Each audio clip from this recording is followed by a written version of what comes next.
the virus that causes COVID-19 likely came from where else, but right down the street from the wet market, the Wuhan lab.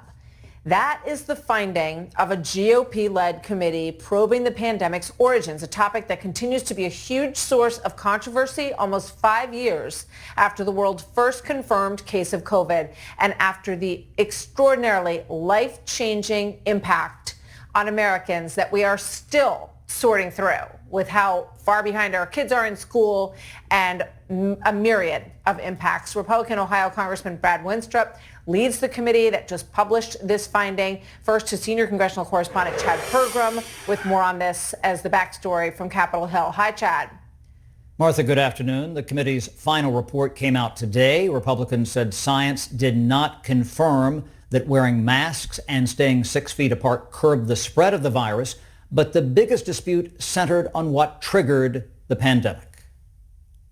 Finding that a lab leak is the most likely origin scenario, that the Chinese Communist Party was conducting dangerous research, and this type of dangerous research was notionally supported by the NIH. Committee Democrats are far from satisfied with that conclusion. They don't rule out the possibility of a lab leak or whether humans accidentally engineered a supervirus. Democrats simply are not certain. I think Republicans want to say it escaped from the Wuhan lab. I don't think we have the proof there. I have lots of questions. I wish instead of pointing fingers and trying to do gotcha moments, we could be working in a way that's critical, in a nonpartisan way. Democrats also defended how Anthony Fauci handled the pandemic. During his testimony before the committee, Fauci claims he never tried to dismiss the idea that COVID-19 came from a lab. I don't think the concept of there being a lab leak is inherently a conspiracy theory. It's the kind of distortions of that particular subject, like it was a lab leak and I was parachuted into the CIA like Jason Bourne and told the CIA that they should really not be talking about a lab leak. Thank you. That's the conspiracy. Appreciate that. However, there was bipartisan agreement that other public health officials were not truthful about their dangerous research. The committee says they tried to cover their tracks, and Wenstrup hopes the DOJ will consider prosecutions. Back to you. Chad, thank you very much. Let's bring in Republican Ohio Congressman Brad Wenstrup, chair of the Select Subcommittee on the Coronavirus, a medical doctor as well. Congressman, good to see you. You want to see prosecutions, Chad said at the end, or investigations into whom?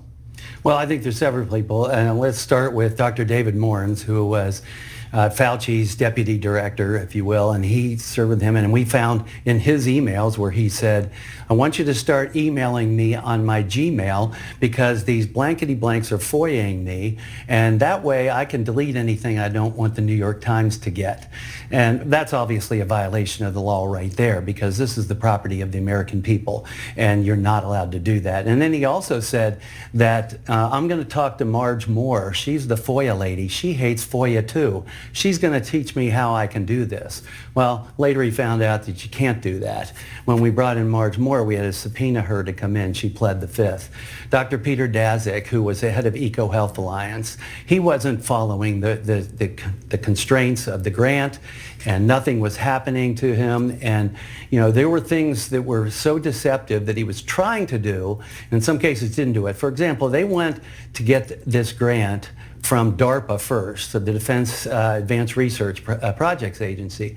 And on his email with Zheng Lixi in China and Ralph Barrick in North Carolina, right, in North Carolina, he says, we're just going to tell them we're going to do all this work in North Carolina, but once we get the money, then we'll go over to Wuhan and we'll do it at a BSL too. Well, Ralph Barrick said, I'm not doing that. Well, they presented their thing and DARPA said, no, it's too risky. But you go over to NIH and you get these grants. Dr. Fauci said there's billions of dollars in grants. I can't know what they all are, but you sign them, right? Yeah, but I get an advisory committee that tells me how to do this, and no one's following up when they don't comply. Let me ask you this. Do you believe that gain-of-function research is still going on, that it should or shouldn't be going on, and are American tax dollars paying for gain-of-function research today? Well, I don't know if they are today, but they certainly were.